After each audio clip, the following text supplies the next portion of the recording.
Okay, we're going to talk about Remote CheckDB. Now, this isn't going to be a video where I teach you how to set it up, but I'm going to teach you about what you need to know about the Remote CheckDB so that you can understand what it's for and why we did the things that we did. So first of all, what is Remote CheckDB? Well, a lot of shops have problems with being able to run CheckDB on a primary server, on a production server, so they need to restore the database to a different server and run CheckDB over there. And that's what Minion CheckDB does for you. With just minimal setup, really, you can set up that every single day or every single week, the primary server or the primary database gets restored over to the other server and it gets CheckDB run on it. And of course, that comes with everything it should, right? When we do a remote CheckDB, we don't make you go to the other server to get the results. We bring the results back to the primary server, and you can view them just like the CheckDB had been run against that primary production server, right? I mean, it's kind of a ridiculous thing to say that I've got, say, my production server here, and I run a CheckDB over there, and I have to go over there to this other box to get the results, because it was the restore of this database that I ran the CheckDB on, right? So we don't do that to you. We let you bring the results back to the primary server so that now that database actually was CheckDB'd, it just wasn't CheckDB'd on this server, right? So now you get full reporting where you're supposed to. And of course, if you ever switch servers, right, and that's where the real power in this comes in, right, is that if you ever need to switch servers and do the remote CheckDB on a different server, you still have the reporting on your primary box, so you don't have to go around and tell everybody that, oh, well, now it's being done over here, you have to check over here, right? So, and you could have like 30 databases on that server, and every one of them being remote CheckDB to different servers, and all of the results will still be brought back here. So it greatly simplifies your environment, and I think it's going to open up a lot of possibilities that a lot of shops didn't have before. So we have two modes in Remote CheckDB. We have connected and disconnected. So connected mode is just like running the DBCC from Management Studio. So if I were to come here to Management Studio, I am actually connected to my Minion DevCon right there. And if I were to connect to it from this box in Management Studio and I were to run CheckDB here, it's actually connected to that server. If I shut down my current box or if I close Management Studio, I lose whatever operations I was running before, right?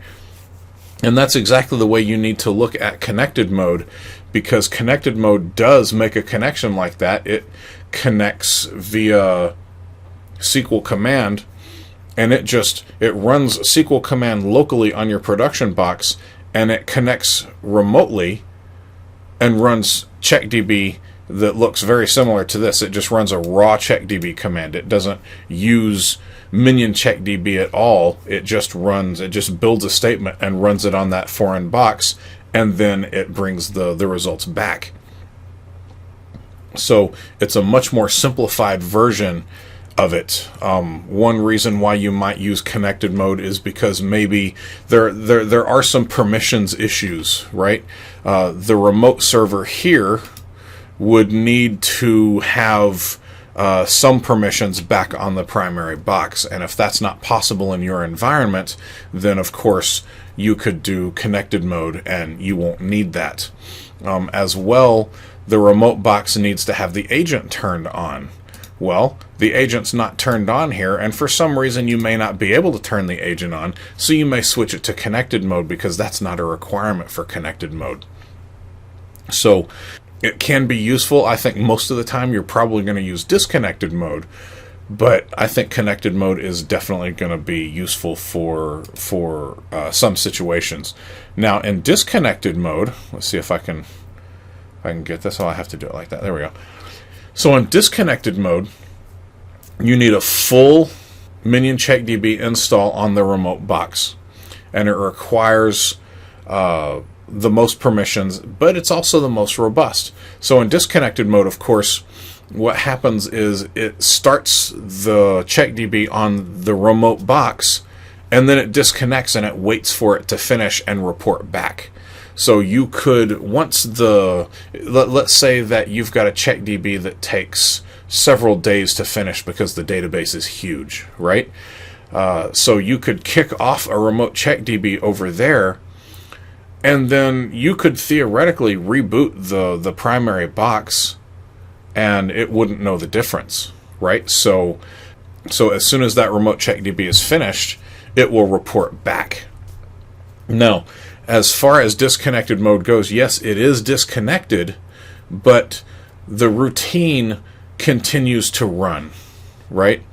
So what happens is, and we'll get more into this in the remote CheckDB internals video, but what actually happens is it goes into a wait state. So it just goes into a loop and just waits for the other routine to finish, and then it goes ahead and continues. So even though on the primary box you could reboot it and that CheckDB would still go and it would report its results back, unless the routine is running on this side, then it wouldn't necessarily know to go through and mark it complete and all of that, right? So it's best not to reboot it, but it's possible it won't stop that other routine. Anyway, I'm getting into more than I wanted to for this video. We'll talk about that in depth in one of the internals videos. Now, for the restore modes, and by restore modes we mean, the database restore modes. And this is one thing that we really do for you that I think is going to be tremendously powerful in your environment, is we will automatically do the restores for you. So I'm pretty sure, and listen to me making the video, I'm pretty sure that both the connected and disconnected modes support all three restore modes. I'm going to go ahead and say that they do. If not, then we'll make that happen. So first one is none, right? So you don't have any restore mode. You don't want to do a database restore at all. Now, why would you not want to do a database restore, right? Well, the biggest reason is that you've already got a database restore in process in motion, and you don't want to disturb it. You just want to run a CheckDB. That's perfectly fine. You don't necessarily have to be using Minion CheckDB in order to make this happen, right? So you could be on any other restore routine, and as long as there's a database that we can access on the other side, you can tell us to run CheckDB against it, and we'll do it. It doesn't even have to be the same name. But we'll get into naming the databases and whatnot. How to choose the database on the other one when we get into the actual setup. So second is last Minion backup. Now, of course, you do have to have Minion backup for this. And as a matter of fact, you have to have Minion backup 1.3 and above. And Minion backup 1.3 is being released with Minion CheckDB 1.0, so they're being released together. So you'll get it in the download when you download Minion CheckDB. So the last Minion backup. So what it does is it goes through the log details table and it finds the last full backup that succeeded, and then it tries to restore it, and then it runs CheckDB, and then it reports its results back to the primary server. And of course, new Minion backup, it takes a new Minion backup on the spot and then restores it, and then runs CheckDB, and then reports everything back to the server. So we only support Minion backup for this type of operation, and I know it sounds like it might be kind of self-serving. Oh, well, you only support your own product. But yeah, I only support my own product. I mean, I'm not in charge of those other products. If they make a major change, then I have to rush now and try to support the change that they've made, and I don't know really how they do things, so it's just not a wise idea for me to go supporting, other products. So right now I only support Minion backup. If there is a huge swell for me to support something else, maybe I'll do it. But anyway, that's the reason why we really only support Minion backup, is because it's the only one we control. And honestly, it's the only one that has enough logging for us to really have something useful. We've got some features in the restore brought in by 1.3 that I think you're really going to like, and it makes this kind of thing possible. So I think we're the only product where it's really possible to do stuff like this fairly easily. So that's another reason why we only support Minion Backup. Now, Minion Backup doesn't have to be on the remote server, because all we do is produce a statement and then restore it. So you only need Minion Backup on the primary server, I'm pretty sure. Yeah, I'm sure about that. Now, limitations. Right now, it's only available for CheckDB. I thought about making it for CheckTable, but, really, that would be a huge pain, and it really kind of doesn't go, it really doesn't flow with the whole reason for doing a remote CheckDB to begin with. I mean, a remote CheckDB is to take the pressure of doing a CheckDB of a large database off of the primary server, and to further break that down into check tables. I don't think that fits with the mode, because theoretically you're going to pick a server that can handle it, right? That can handle doing that CheckDB.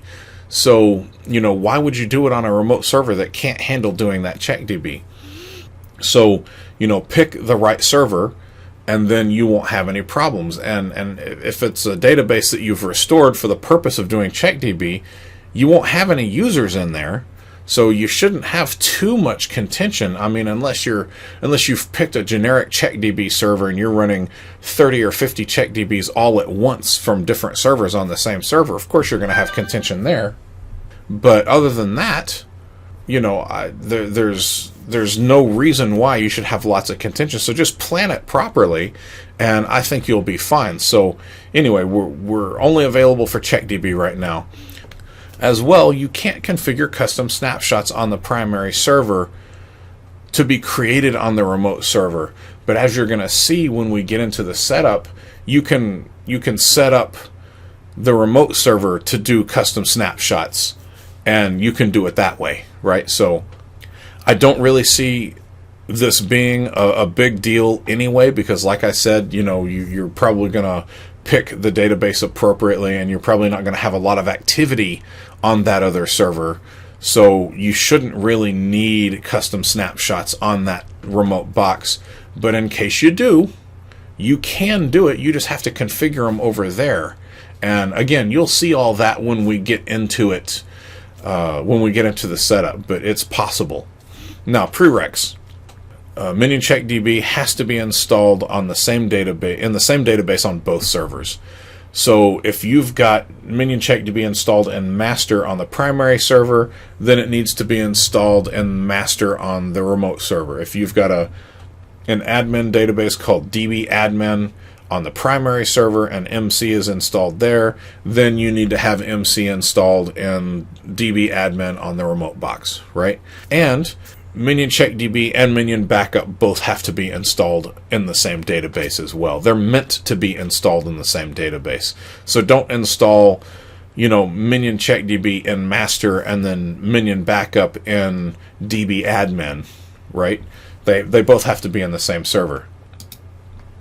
And like I already said, you have to have Minion Backup 1.3 and above if you want to do any of the restore functionality. The agent account on the primary server must be able to run CheckDB and create jobs on the remote box. That's how it does its thing. The agent account on the remote box must have write permissions back to the Minion CheckDB database. So remember, I said that it will write its results back to the primary box, so that agent account must have write permissions to that database. That's really the only writes it needs, is it needs to be able to write back to that table. So if you've got an admin database, that shouldn't be that hard. We're not asking for it to have SA. We're not asking even for it to have elevated privileges. It doesn't even need DBO. It just needs to be able to write to those tables. And of course, it currently only supports Windows authentication. And by that, of course, it has to be the agent account, right? Because that's what's going to be actually running it. I'm hoping that I'm thinking that we'll probably sophisticate that in the future, but right now it only supports Windows authentication. And of course, both boxes have to have connectivity to each other, right? I think that's a given, that they both have to have connectivity to each other. So other than that, I think that we've talked about everything I needed to say, and let's go ahead and start setting up Remote CheckDB in some of these subsequent videos.